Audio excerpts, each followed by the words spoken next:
is KSL Sunday Edition with Boyd Matheson. Welcome to Sunday Edition. I am Boyd Matheson. Each Sunday, we attempt to divide the rage from the reason, elevate the conversation, connect the dots, and make the news make sense.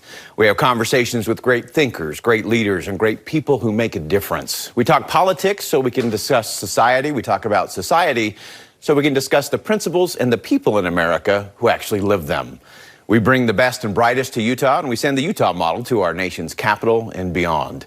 We begin this week with Utah Senator Mitt Romney, who's been in the middle of some crucial conversations relating to Americans' foreign affairs, as well as grappling with a host of issues that impact citizens right here in the state of Utah. And Senator Romney, welcome to Sunday Edition. Thank you, Boyd. Good to be with you. It's always good to have you in the state, but I actually want to start on the foreign front. You have a unique perch in your chair on the Foreign Affairs Committee. President Biden recently asked for more funding for Ukraine, sending more arms and weapons and dollars to Ukraine. Give us an update in terms of where you think we are and what should we be doing to be most helpful in that space? Well, I begin by saying that instead of thinking about, well, if Biden requests it, it must be wrong. There's my team and his team. Yeah. And instead saying what's in the best interest of the national security for the United States of America. And our biggest global threat over the coming century certainly comes from China. China has one major ally, well, more than one when you consider North Korea, but one major ally, and that's Russia. Yeah. And so weakening Russia is very much in our interest if we're concerned about China. And of course, Russia itself has 1,500 nuclear warheads aimed at the United States of America. So seeing Russia struggle in Ukraine, having its military decimated without any American loss of life, it's really quite extraordinary. So for the last 2 years, we have been spending about 5% of our military budget by sending weapons to Ukraine to help them in their battle against Russia. It is very much in our interest. Yeah. We spend about $750 to $800 billion a year on our national defense. That's to protect us from people like Russia. To take 50 of that each year and use that to strengthen Ukraine is the smartest thing we could do, and probably the most cost-effective and certainly life-effective way we could weaken someone who has the potential to become an enemy. Yeah, I think that's so important. And I'm so glad you framed it in terms of this is not a red-blue issue. This is a freedom and national security issue, both for ourselves and for critical allies in Europe. Many have started to criticize the administration in terms of the pace of what they're doing, that they've been a little slow to get those things into Ukrainian space. What do we need to do to not just help them defend against Russia, but actually to win? Yeah, there's no question but that it's in our interest to have them win. If Russia wins there and is seen as winning there, Russia and Putin will, without doubt, attempt to move in other places which are even less defended than Ukraine. They will be NATO nations. And under our treaty agreement, we will be required to go in with our own troops. So we don't want that to happen. So having Ukraine win is very much in our interest. We probably went too slowly. We probably held back on some tanks, on F-16s, and held back too long. We should have moved more aggressively to allow Ukraine to win. Hindsight is 20/20. I think initially, the feeling of our military was Ukraine didn't stand a chance. Right. Ukraine was going to be run over in a couple of days or a couple of weeks by Russia, and it was hopeless. And then we began thinking, well, they're holding off pretty well, but you sure don't want to attack Russia and get the bear angry.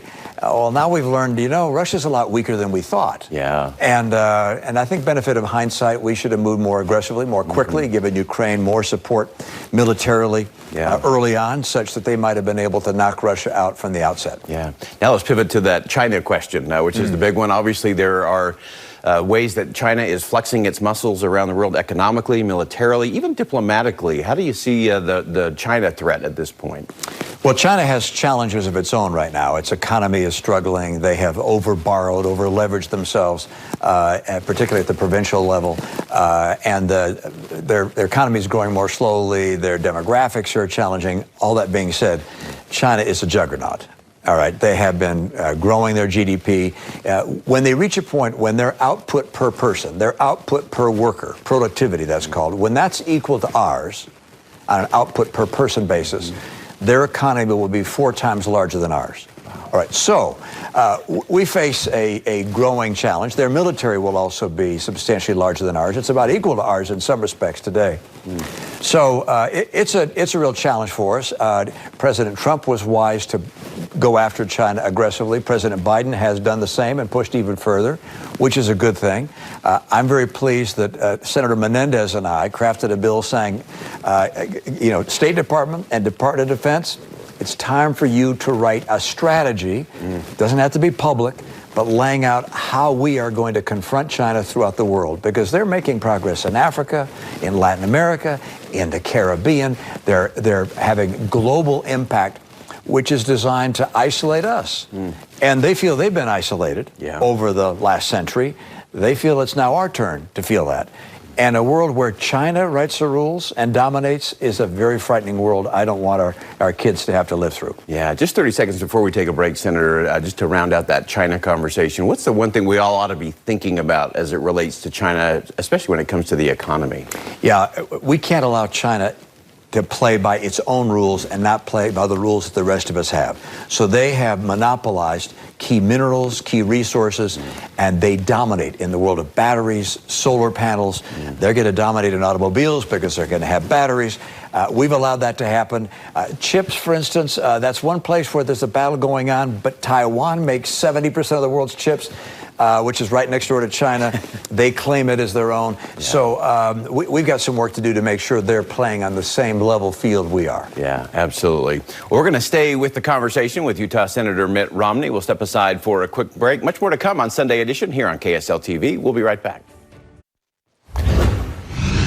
Welcome back to Sunday Edition. We're continuing the conversation with Utah Senator Mitt Romney. And Senator, I want to bring it a little closer to home now. President Biden made a little swing through the state and on his way declared another big national monument that not only will impact the people of Arizona, but will definitely impact farmers and ranchers here in the state. Give us a sense of where we are. These things that seem to be done by executive order, done and undone by executive order, creates a lot of uncertainty for our farmers and ranchers. Well, all of these national monument designations by the president and by former presidents as well flow from something known as the Antiquities Act. It's been stretched well beyond what its intention was. Hopefully the Supreme Court will step in, because you're supposed to only be able to designate areas where there are actually antiquities as opposed to taking huge swaths of land and putting it under federal auspices and preventing mining. And the reality is, if we're going to have the materials we need to power our economy in this century, and these are materials that are needed for batteries and solar panels and semiconductors and the like, we're going to have to develop those ourselves. And right now, China dominates all of them. Right. Basically, all the critical minerals are either owned by China throughout Africa or processed by China throughout the world. And we're miles behind. When the president comes in and designates huge swaths of land that can't be mined, it puts ourselves further and further behind China and makes us more and more beholden to China. Of the roughly 35 critical minerals that are needed to power our economy, 28 of them can be mined here in Utah.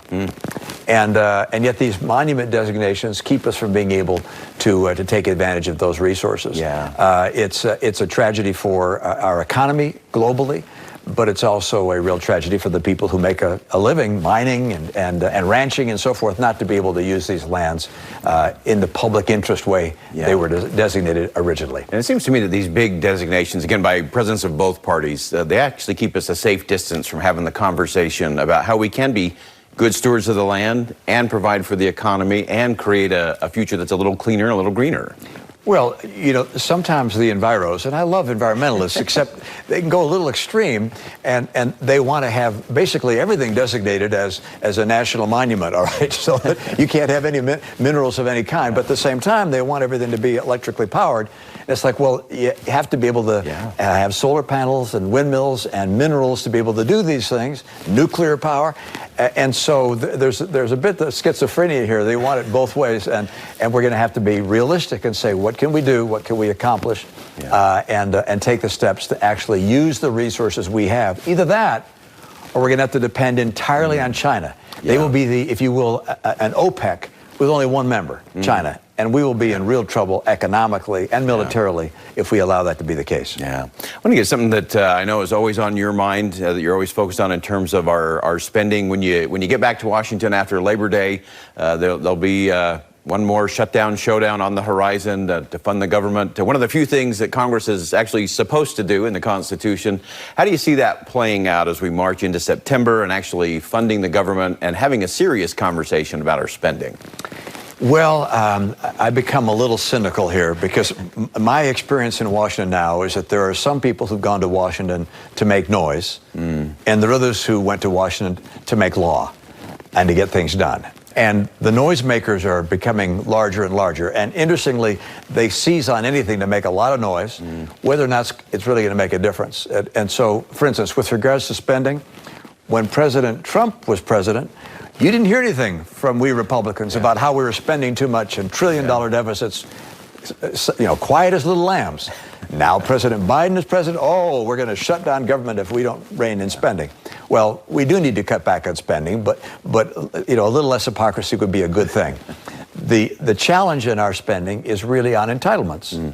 2/3 of our spending is automatic. 2/3. I believe I'm the only senator with a piece of legislation that's been introduced to deal with our entitlements and to bring them into balance such that we don't have to be creating $1.5 trillion deficits every year. That's absolutely essential.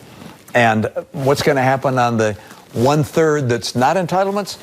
My guess is that we will have a lot of screaming and shouting, and we'll end up shutting down the government. And a lot of people will be inconvenienced or hurt as a result of doing that.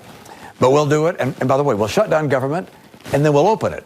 It's not like that means we win. No, we just shut it down to show that we're fighting and making noise. And we're equal opportunity offenders on this program. Yes, so. yes. I mean, it goes both ways. It does go both ways. And you actually can't get $31 trillion in debt through conflict. It's only through collusion, and that takes both sides playing along when they're in power to move that spending. Yeah, don't forget, there was a period of time when we Republicans had the House, the Senate, and the White House. And had we been focused on this issue, we could have dealt with it then. So, by the way, our Democrat friends, of course, they're always willing to spend. All right, their view is, okay, spend. They're never going to say no to spending. They just want to add tax revenue and raising taxes on people at the same time. And that's not the answer either. Somehow, we've got to come together and have a little less noise and have a little more lawmaking that's in the national interest. So important. And I think it is one of those things where if we don't get to the real conversation, and I'm so glad you're raising the entitlement component, because that is the component. If we don't have that conversation, everything else is sort of window dressing. We've got about 60 seconds to wrap up, Senator. You get to spend a few weeks traveling around the state of Utah. What are you hearing? What are you sensing from the people? Well, I'm very pleased that a number of the things we did accomplish on a bipartisan basis over the last few years is actually now being seen on the ground. So I was able to go to UDOT and to see the projects that have been brought in as a result of the infrastructure bill that we put in place. I've been able to go to a number of different defense-related industries in our state that get the funding necessary for the programs at Hill Air Force Base and the Dugway Proving Grounds. These are absolutely essential for Utah, but also for our national security. And then broadband. We got about $200 million that came to expand broadband in Utah. So I've gone to some of the sites where this is being developed and expanded, and it's pretty encouraging to see. Oh, fantastic. Utah Senator Mitt Romney, thank you so much for joining us on Sunday Edition. When we come back, we're going to be joined from our nation's capital by retired D.C. Circuit Judge Thomas Griffith when Sunday Edition continues on KSL TV. Judge Thomas Griffith served with distinction on the U.S. Court of Appeals for the D.C. Circuit, often referred to as the second highest court in the land. He's an astute observer of history, society, and applying law and love. He's also a fellow at the Wheatley Institute at BYU. He joins us today from outside our nation's capital. Judge Griffith, welcome to Sunday Edition. Thank you, Boyd. It's nice to be here. So as we've looked at things over the years, and you and I have had these conversations about the need for this idea of civic charity. There's so much division, so much rancor in everything from our politics to what's going on at the Supreme Court. How do we get to this idea of civic charity? Well, it's a long established idea. It's deep in the American DNA. It goes back to the Massachusetts Bay Colony, and they founded their colony on this concept of civic charity, this idea that we're not just in it for ourselves. We're here to build a community, a society that's bound together. Lincoln's phrase was with bonds of affection. So it's an old idea. It's part of the American DNA. So important, and it is part of that history for our country. You've often referenced this idea that the Constitution and our experiment in democracy was really set up for rigorous debate, vigorous debate, but not this irreconcilable content that we're seeing in the land today. Exactly. Look, I'm an American. I want us to disagree. As a matter of fact, I don't trust any decision that isn't the product of disagreement, whether that comes from the Capitol, the White House, or 4070 South Temple. I want to know there's been lots of discussion and disagreement before a decision has been made. But what's happening now in America is something really quite new. This vigorous disagreement has turned into something that's contemptuous.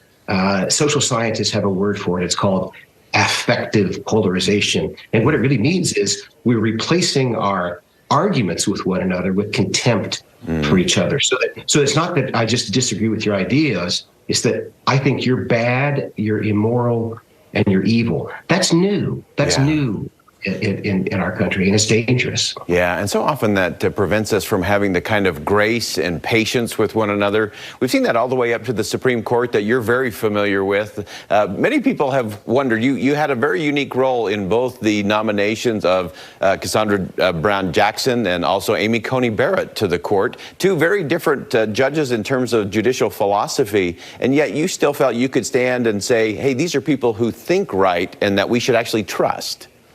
Yeah, that was easy for me. Now, make no mistake about it. I'm a conservative. If I were president of the United States, I would nominate people like Amy Coney Barrett every single time. But I'm not president of the United States. We have elections to determine who presidents are. And President Biden, in the case of Brown Jackson, nominated someone who I know well. I know her to be a patriot. I know her to revere and honor the Constitution. I know her to be a person of impeccable character. She's going to end up making decisions different than I would or that Justice Barrett would. But that's okay in America. These legal issues are difficult issues. Reasonable people can and do disagree about them, but we ought to be able to disagree about them without calling into question the motives or the character of the people with whom we disagree. So it was very easy for me to give a full-throated endorsement to both Justice Barrett, who I share her judicial philosophy, and Justice Jackson, with whom I have some disagreements. Yeah, and I think that's such an important lesson for all of us because we do get so far afield on if someone disagrees, as you said, they're not only wrong, but they're wrong and evil. I think prevents us from having real discussions. When it comes to both the highest courts in the land, that trust in institutions, you've been talking a lot of late in terms of how do we actually start to moderate, how do we unify, how do we come together so that we can take advantage of those differences rather than have them as wedges that keep us from getting to the real solutions. Yeah, well, that's the hard work, and it is hard work. But I think we have to start with an understanding is that is what the Constitution requires. When George Washington explained to the first Congress how the Constitution was created in the summer of 1787 in Philadelphia. So some have called it, rightly so, the miracle at Philadelphia. The fact that they were able to reach agreement was nothing short of miraculous. And yet Washington explained how that miracle occurred. He said, this Constitution is the product of the spirit of amity, mutual deference, and concession, which the peculiarity of our political circumstances rendered indispensable. So Washington said this wasn't a miracle like the parting of the Red Sea. It was a miracle in the sense that people cared about one another. They had the spirit of amity, that means friendship, mutual deference, they deferred to one another, and concession. There were some things that they were willing to give up for the sake of unity. Now, the best expression that I've heard of that idea that Washington used to explain what created the Constitution actually comes from Utah's own Dallin Oaks. When he said, and I think this is the finest expression I've ever heard of what a citizen is required to do under the Constitution. If you want to support and defend the Constitution, here's what you need to do. Dallin Oaks said it best. We should seek to moderate and to unify. On contested issues, we should seek to moderate and to unify. That's the spirit that created the Constitution. That's what the Constitution requires. So if we want to support and defend the Constitution, I'm all for the rights that are protected in the Constitution. I'm all for protecting the structure of government that's protected in the created in the Constitution. But even more fundamental than that, I need to ask myself, on contested issues, am I seeking to moderate and to unify? Because if I'm not, I am not supporting and defending the Constitution. I think that's a really fundamental point that I think it seems absent in a lot of the discussion and debate we have. So important. Fantastic perspective as always, Judge Griffith. Thanks for joining us from our nation's capital today. As we round out the show, America really is a nation in need of grace. The people of this country need to receive it, show it, and share it. A friend reminded me that grace has many meanings. We often think of grace as having elegance and poise, courtesy and civility. This kind of grace has little to do with wealth or prominence or elite education. I've seen elegance in the noble way a teacher bends down to help a struggling student, how a middle-aged child cares for an aging parent. I've watched poise in the restraint of those who, in the heat of an argument, give grace through a soft reply. I've observed courtesy extended by brilliant women and men who listen so intently that they elevate the talker and the teacher, even when they already know what's going to be said. Part of what we must transcend in our politics, our personal relationships, and our communities is the kind of grace that allows us to see beyond the insignificant. We spend way too much time hyperventilating about trivial matters. Judith Martin, better known for her pen name, Miss Manners, spent her career writing about etiquette, manners, and social grace. She poignantly wrote, "Allowing an unimportant mistake to pass without a comment is a wonderful social grace, one that we all need." This type of grace is difficult to see or sense with the rage of angry voices, physical or verbal assaults, and the kind of contempt that crushes our community and I think grieves the soul of the nation. America really is a nation in need of grace. We need to experience it, we need to receive it, and above all, we need to share it with one another. We often sing, "God shed his grace on thee." That wraps it up for us on Sunday edition today. As always, as you go out into the world, make sure you see something that inspires, say something that uplifts, and do something that makes a difference. Music and the spoken word is next.